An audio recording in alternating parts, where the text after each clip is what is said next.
दोस्तों अस्सलाम वालेकुम।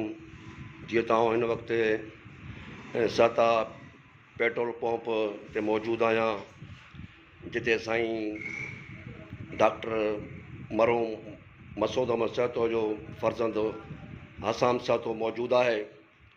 असां उन सिलसिले में खेस का कुछ सवाल कंदासीं। पंप के भर में मियां अली नवाज़ पीज़ादा जा कुछ दुकान हुआ।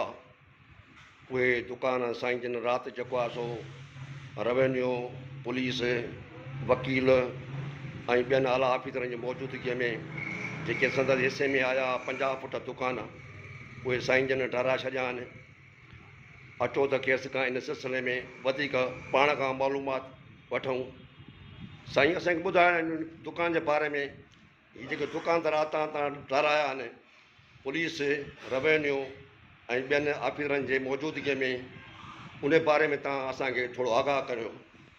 सर दरअसल मसलो इहो आहे त 2012 में जॾहिं असां पंप ठाराइणु शुरू कयो तॾहिं इहो डिस्प्यूट हलणु शुरू थियो। पोइ कुझु विच में चार चङा आया, उन्हनि चयो त बाबा छॾियो, तव्हां पाड़े जा आहियो, भाई बंदी आहे, फछड़ी खे छॾियो, हेॾां हुनजो माण्हू मरे हुनजो माण्हू मरे।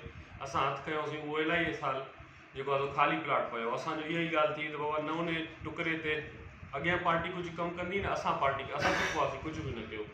पोइ जीअं त कुझु साल पहिरियों मरहूम हाजी अली नवाज़ पीरज़ादो साहिबु रिटायर्ड जज जेके आहिनि उन्हनि हिते कंस्ट्रक्शन शुरू कई त असां दरख़्वास्त दाख़िल कईसीं त बाबा हाणे ॾिसो जॾहिं फ़ैसिलो थियलु आहे हिकिड़ो, केरु कुझु बि न कंदो, असां बि चुप आहियूं, तव्हां थोरो अॻिते करे कंस्ट्रक्शन कयो जंहिंमें तव्हांजी जेकी ज़ाती ज़मीन आहे। पोइ असां दरख़्वास्त दाख़िल कई जंहिंमें असांखे सर्वे सुप्रीडेंट खैरपुर जेके माप जो मसइलो हल कंदा आहिनि उन्हनि 3-4 नोटिस मोकिलिया। उहे टीमूं हिते आयूं मुख़्तलिफ़ टीमूं, उन्हनि ते उन्हनि जी तरफ़ां को बि रिस्पॉन्स न आयो।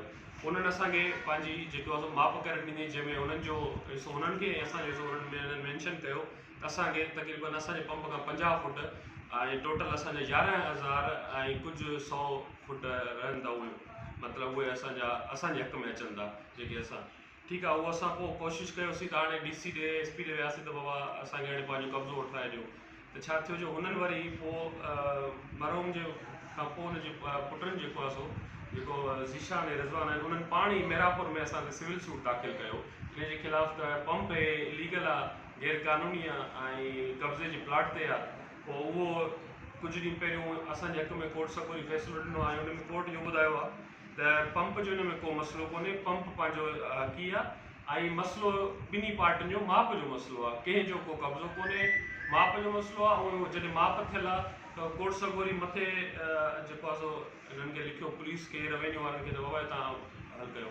पोइ बि असां वरी कोशिशि कयोसीं, कुझु 4 चङनि जे थ्रू उन्हनि खे डायरेक्ट मैसेज मोकिलियोसीं त बाबा अचो वियो ॻाल्हियूं कयूं ऐं जान छॾायूं, बसि मसइले खे ड्रेग छो कयूं, हरुभरो फछड़ी करण जी ज़रूरत ई न आहे, भाई पाड़ेसिरी आहियूं, हिक ॿिए जा हिक ॿिए जी इज़त कयूं। पर उन्हनि असांखे इन जी तरफ़ां को रिस्पॉन्स न मिलियो। त पोइ असां मथे वियासीं, जेको आहे सो सरकारी तौर ते दरख़्वास्तूं लिखियूंसीं। पोइ राति उनजो असांखे जेको आहे सो रिस्पॉन्स मिलियो ऐं असां पंहिंजो इहा जेको आहे सो कब्ज़ो छॾायूं था। ठीकु आहे, महिरबानी।